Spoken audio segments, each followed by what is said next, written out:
السلام علیکم ناظرین، یوٹیوب چینل پہ خوش آمدید۔ بہت بہت شکریہ آپ سب کا جو دیکھتے ہیں، سراہتے ہیں، سنتے ہیں اور فیڈ بیک دیتے ہیں۔ آج کی جو صبح کا آغاز ہوا تھا ایک ایسی خبر سے ہوا جو پچھلے کچھ دنوں سے تھوڑی سی منظر نامے سے ہٹی ہوئی تھی، اور وہ خبر یہ تھی کہ ایم کیو ایم لندن میں جو Altaf Hussain M Q M کے قائد ہیں، ان کا جو کراچی میں گھر ہوا کرتا تھا کبھی، اور بعد میں وہ آفس کے طور پہ بھی استعمال ہوا، 90 کے نام سے مشہور تھا، اس میں آگ لگ گئی۔ اچھا، جب یہ خبر میرے پاس ایک واٹس ایپ کے ذریعے آئی اور سورس میں بتا نہیں سکتی، تو پہلے تو میں نے 2 دفعہ اس خبر کو پڑھا، پھر میں نے کہا اچھا شاید یہ خبر، کیونکہ مجھ سے انہوں نے ایک طرح سے کنفرمیشن بھی شاید لینے کی کوشش کی یا مجھے بتانے کی۔ میں نے ٹیلی ویژن پہ دیکھا تو وہاں پر تو سناٹا تھا، پھر میں نے سوشل میڈیا دیکھا تو وہاں پر اسی طرح سے ایک آگ لگی ہوئی تھی اور بڑے سوالات اٹھائے جا رہے تھے۔ پھر ہم نے وہ فوٹیج بھی ہم نے دیکھی، جو ویژولز آئے کہ کس طرح سے آگ لگی ہے، بہت جس کو کہنا چاہیے کہ شدید آگ لگی ہوئی تھی۔ اچھا، پھر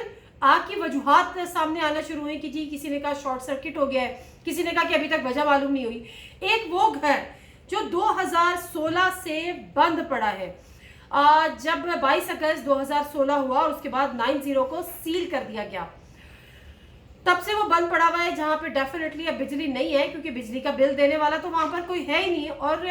کوئی پرندہ بھی وہاں پر نہیں مار سکتا۔ یہ بات میں پوری گارنٹی سے اس لیے کہہ رہی ہوں کہ اس کے کچھ عرصے بعد میں جب نیوز 1 پہ تھی، ہم وہاں پر گئے تھے، ایک پروگرام تھا،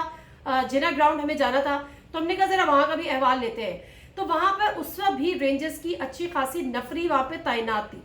ایون دو ہمیں اس گھر کے قریب 90 کے قریب جانا تو درکنار، وہاں قریب و جوار میں بھی ہمیں پروگرام ریکارڈ کرنے کی یا کیمرہ آن کرنے کی اجازت نہیں ملی۔ پھر ہم نے کچھ اپنے ذرائع کھٹکھٹائے اور کہیں نہ کہیں سے ہم نے اجازت لی، اور پھر ہم نے وہاں پہ پروگرام کیا۔ تو صرف بتانے کا مقصد یہ ہے کہ اس میں کوئی شک نہیں ہے کہ جو کچھ ایم کیو ایم نے کراچی کا حال کیا ہوا تھا، ایم کیو ایم کا جو ملیٹنٹ ونگ تھا، اس نے کراچی کو جس طرح سے یرغمال بنایا ہوا تھا، اور پھر جو 22 اگست 2016 کو ہوا، وہ کسی کے لیے بھی قابل قبول نہیں تھا۔ صرف اس ہسٹری کو بتانا اس لیے ضروری ہے کہ ایک ایسا گھر جو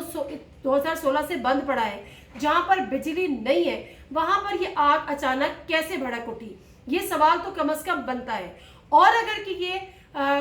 یہ سوال اس لیے ضروری ہے کہ ابھی تک ہمیں کوئی اس کے حوالے سے کوئی مؤثر جواب ہمارے سامنے نہیں آیا، تو اس پہ یہ بات کرنا ضروری ہے، کیونکہ بہرحال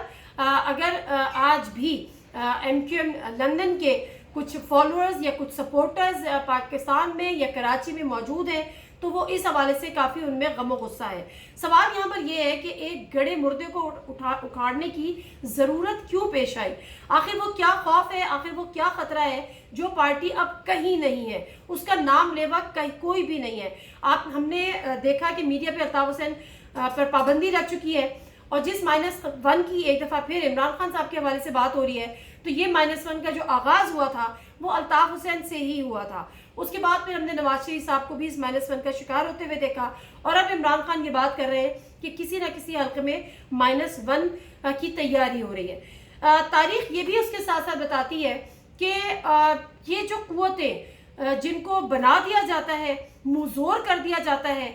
جن پہ قوت صرف کی جاتی ہے، جن پر پیسہ لگایا جاتا ہے، اور آخر میں وہ پھر منہ کو آتی ہیں، اور یہی کچھ ایم کیو ایم کے ساتھ ہوا۔ لیکن اس کے باوجود یہ جسٹیفائی نہ ان کی ایم کیو ایم کی ملیٹنسی کو جسٹیفائی کیا جا سکتا ہے، اور نہ ہی اچانک بھڑک جانے والی آگ کو جسٹیفائی کیا جا سکتا ہے۔ کراچی میں جو میرے اپنے سورسز تھے، ان سے بھی میں نے جاننے کی کوشش کی اور آگ لگنے کی وجہ معلوم کرنے کی کوشش کی، تو مجھے کسی نے ہمت نہیں کی کہ اس کا کوئی جواب دیں۔ ہاں، البتہ ایک صاحب نے یہ ضرور کہا کہ آپ بہت معصومانہ سوال کر رہی ہیں، تو میں نے ان سے پھر مزید کو جاننے کی کوشش کی، تو انہوں نے کہا ہو سکتا ہے پالیسی میٹر ہو، لیکن ہمیں اس حوالے سے نہیں پتا۔ اب دوبارہ اگر میں اس آگ پر واپس آ جاؤں،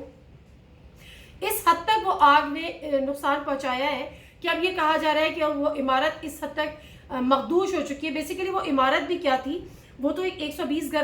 گز کا، یعنی جس کو ہم یہاں پر 5 مرلہ پکارتے ہیں، تو 5 مرلے کا وہ ایک گھر تھا۔ اچھا، جو تمام پولیٹیکل ایکٹیویٹیز تھی وہ بھی وہاں پر نہیں ہوتی تھی۔